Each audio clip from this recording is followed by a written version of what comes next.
And all of a sudden she goes, Hannah, there's a gun. You're here because you'd like to learn how to take a one-liner, there's a gun, or an instance like finding a gun in the wilderness and turning it into a killer story. My name is Hannah Michelotti. I'm a public speaking and presentation skills expert out of Portland, Oregon, and I help corporate and creative professionals like you put more personality back in your presentations so that you not only engage your listeners, but you persuade your listeners. In this video, I'm going to not only tell you the story of how I found the Glock in the wilderness, but the steps leading up to it that make it a full story and not just a sentence. We need more than a singular sentence for something to be a story. So how do you take something like, I found a Glock in the wilderness, and turn it into that full story? You gotta back up. Let's back up to the beginning. On Friday last week, I had bribed 3 of my friends with toilet paper and friendship to run, walk, hike 31 miles with me for fun. We were starting at Timberline, which is on Mount Hood, and we were going counterclockwise around the mountain to Ramona Falls, which is about 31 miles. We'd considered doing Timberline to Timberline in a day, which I have done a couple of times, but it was getting a little bit long. We weren't sure we would do it before the sun could set. Any good story you tell has to have a scene set. We need to know characters, we need to know location, we need to know specifics. I've given you a specific location. I've told you I've bribed these people with 2-ply toilet paper and friendship. I've told you the distance that we're traveling. What this does is gives you context for how we will be later in the story when we find the gun. Simultaneously, unbeknownst to us, the Hood to Coast was also happening this weekend. The Hood to Coast is the mother of all relays. It was one of the very first relays that ever started, and it takes you from Timberline at Mount Hood all the way down to the coast. It is, I believe, 197 miles. I might have that wrong.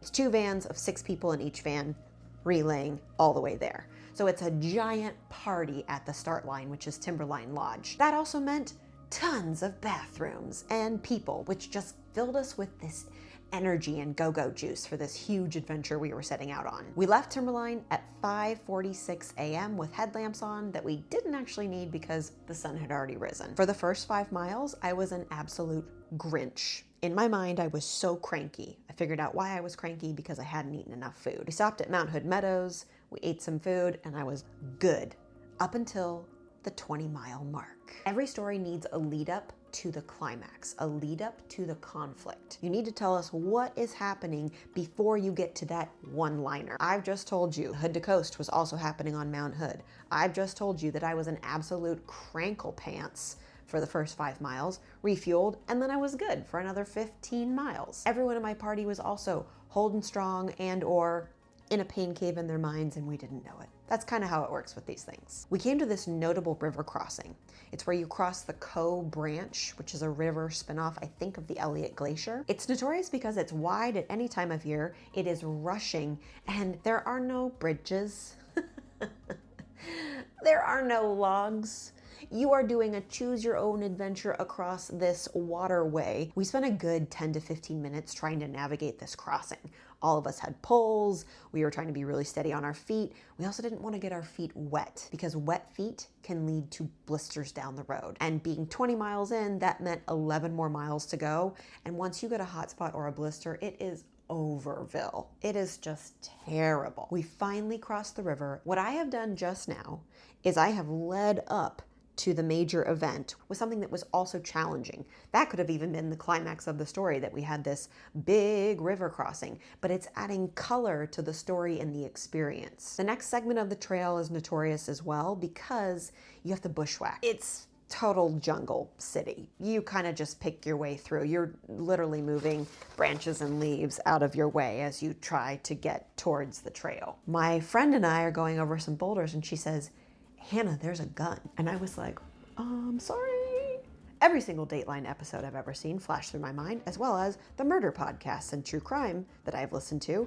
And all I could think is, where is the body? Because gun equals body in every single one of these episodes. I turn around and sure enough, wedged in between 2 boulders is this gun. It's in a holster.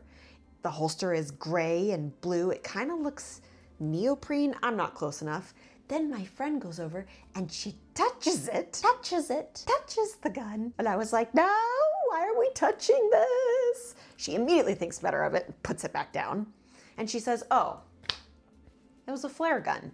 And I thought, oh, of course, because of course you would have a flare gun in the wilderness. There wouldn't just be a random revolver or a gun in the wilderness. There would be a flare gun so that someone could find you if you were in distress. That makes a ton of sense. We bushwhacked our way to the trail, got to our other trail runner partners, and said, we found a gun, to which they were both gobsmacked. And I said it was a flare gun. And we continued on our way. I've just given you the conflict. I've just given you the highlight of the story, the one-liner where we found a gun in the wilderness. Now, I specifically titled this video as I found a gun in the wilderness, but I've just told you it was a flare gun. So you might be thinking, is the story over yet? Was it a flare gun? Well, let's fast forward 24 hours. Yes, we completed the adventure. Now you can say you completed an ultramarathon. We were perfectly fine throughout the entire adventure. We ate burgers afterwards. It was lovely. We got home safely. 24 to 30 hours later, I was sitting in a cocktail lounge in downtown Portland with two friends and my partner. We were discussing how we had found this gun, this flare gun. My partner said, you said it was in a holster? We said, yeah. He said, flare guns don't go in holsters. Oh no, my worst fears started to come true. And my mind took off. My partner said, was it a revolver or was it a blah, blah, blah? And I don't remember the blah, blah, blah. I don't know guns very well. He showed me a picture of a revolver. Looks a little bit like a Wild Wild West, like shoot 'em up, bang 'em up thing. It was not that. He showed me a picture of what a Glock looks like, which is the layman's term for this other category of handgun.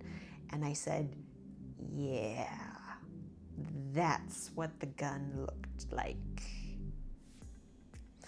So we found a Glock in the wilderness, and we didn't even know it. In fact, we dismissed it and assumed the best, that it was some flare gun that someone had safely had on their person and accidentally lost and wedged in between two boulders in a very dense, jungly section of the trail where you wouldn't come across it unless you knew it was there. Yeah, that all tracks. Any story you tell has to have a finish. It has to have an end or a resolution. I concluded the story by telling you that the gun we found in the wilderness was indeed a gun, a real bona fide handgun. The imaginative piece of this story is especially helpful because it allows you to think of what if, what could be, and that's another element that makes stories so excellent, is your internal monologue. My worst fears all came true in my mind. That someone wasn't being a responsible hiker, backpacker, trail runner, carrying a flare gun in case they were hurt or lost. No, someone else was out in the wilderness with a gun that they lost in between two boulders where you wouldn't know to look unless you left it there.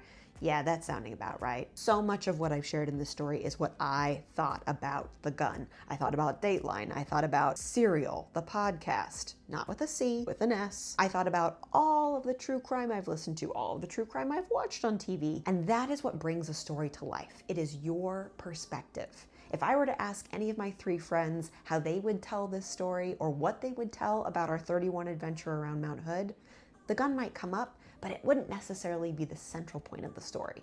For me, it acts as a great central point of the story because we had everything leading up to it, the gun, and everything after it, including the segment we never expected, which was 24 to 30 hours later, discussing guns in a cocktail lounge. If you have a killer one-liner for a story, make sure you provide a setting and context. How are you feeling, Colin? I'm feeling good. A lead up to the one-liner, a follow-through and resolution of the one-liner, and as much detail about your thought process as is helpful, because you are the key to making the story come alive. Anyone can say, I found a gun in the wilderness. No one can tell a story like you about finding that gun. If you'd like more help creating a story about a one-liner and telling a killer story itself, you need to download my storytelling guide. I have a professional storytelling guide. This will help you to craft stories you can tell in your professional life as well as in your personal life. Because when you are an excellent storyteller, almost always are you an excellent speaker.